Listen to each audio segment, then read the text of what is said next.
Good day to all. We, the members of the Revolutioners Committee, will be discussing the education policy document for the new normal in the primary school levels post-COVID-19 in St. Lucia. What is an education policy?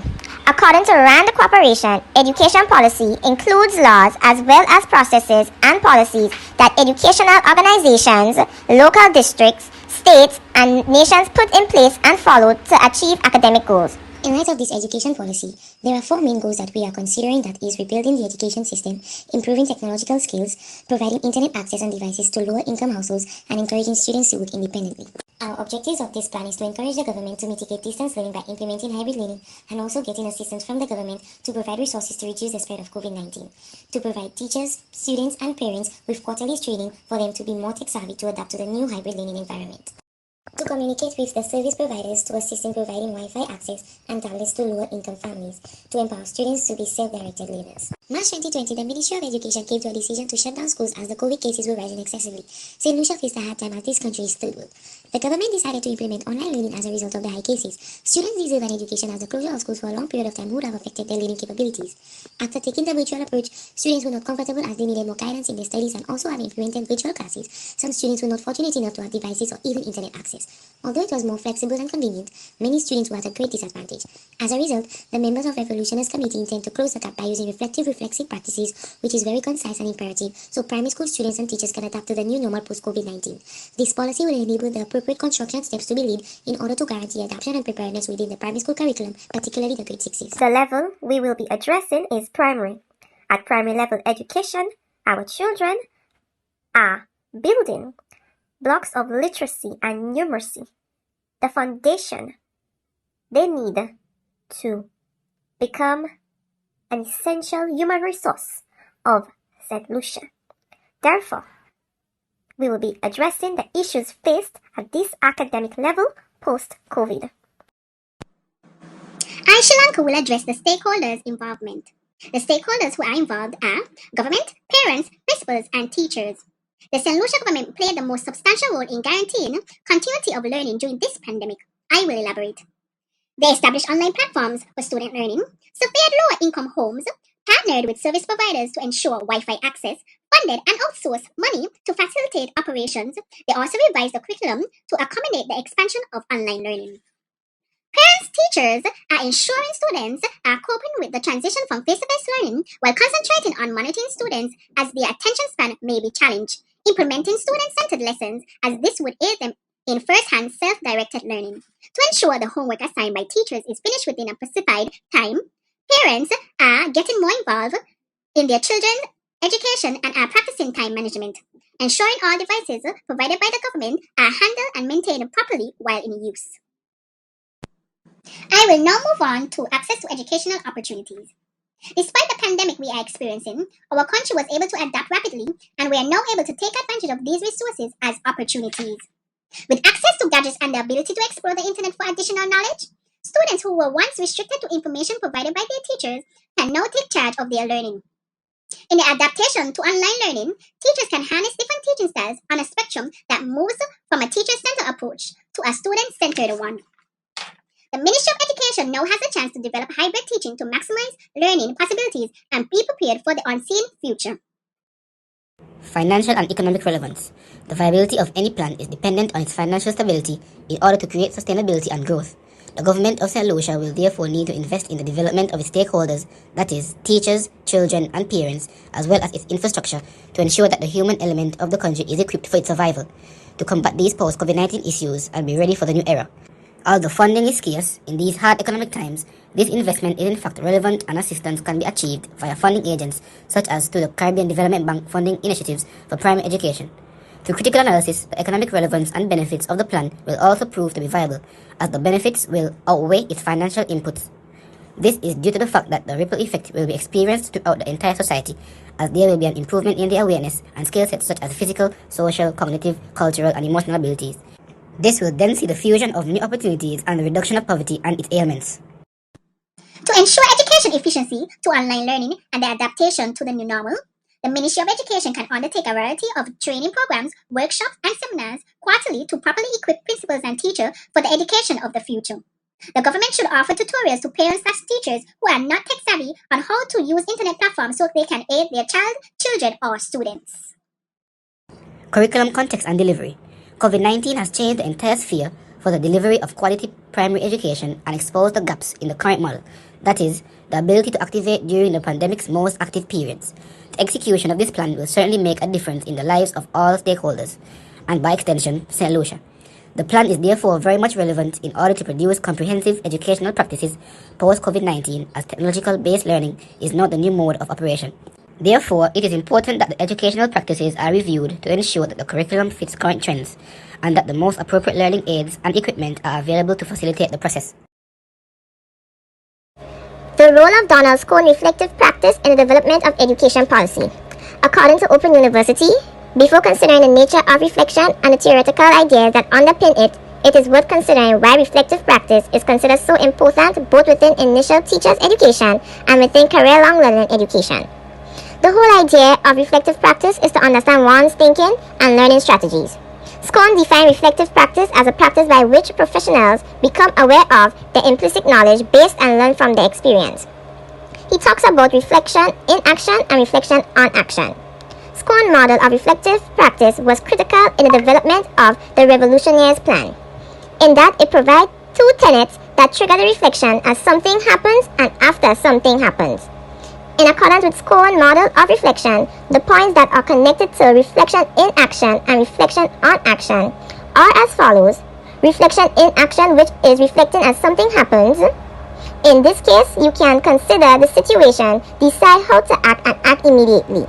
On the other hand, reflection on action, which is reflecting after something happened, allow one to reconsider the situation and think about what needs changing in the future. Scone plan, which is an upgrade of John Dewey model, is relevant in this plan as it allows for the what needs changing for the future. Scone plan is not difficult in developing or resolving issues in a plan. Furthermore, it simplifies the action that should be taken during and after any particular situation. As such, this use of Scone model in this plan adds to the successful execution of the policy. Gibbs created his structured debriefing to support experiential learning and how individuals learn from experiences to become a better leader or learner. His reflective cycle focuses on specific situations and how we can deal with it along with the understanding of what was done correctly or incorrectly and how we can improve. The Gibbs reflective cycle is an academic framework which consists of 6 stages, where firstly the experience is being described in detailed notes, feelings about the situations where you would reflect upon, evaluation where critical thinking is applicable on what went well or what didn't, analysis where you understand and restructure on the experience and make sense out of it, conclude the information that is gathered and reconsider from the experience. You ask questions like what else could be done, and finally the action plan for how prepared we will be to deal with similar situations if it arises in the future. Hence, this reflective cycle will be beneficial to this education policy. John Driscoll Model of Reflection, according to Admin 2022, defines the Driscoll reflexive model as a framework which is associated with processes of reflection that helps in developing structural processes that are associated with reflection. Based on the several models of reflection, it is appropriate to make the right choice since the reflection effectiveness depends on the individual using it. Driscoll reflexive model is conducted on the basis of 3 STEM questions: what, so what, now what. Driscoll connected these 3 STEM questions to the stages of an experienced learning cycle, and then added 3 questions that must be answered to complete the reflection cycle. The 3 questions were developed in 1994, 2000, and 2007. The John Driscoll model of reflection is one of the simplest models of reflection. According to Support 2022, we can determine the first step is what, that discusses describing the experiences that we'll be reflecting on, exact happening, exact doing, involvement of individuals, and it is the good/bad or combination of both the experiences. So the first step is about describing circumstances of access, experiences, and activities. The second step is about so what. It involves developing a structured reflection that follows a certain moment and a way of reacting. It also involves experiencing conflicts with one's own values and the influence of past situations. The second step is to interpret and evaluate the description given to the first question. The third step is about the lessons that have been learned from the reflection on a particular situation. It involves developing a strategy to prevent negative outcomes, improving one's preparation, and identifying the things that went wrong.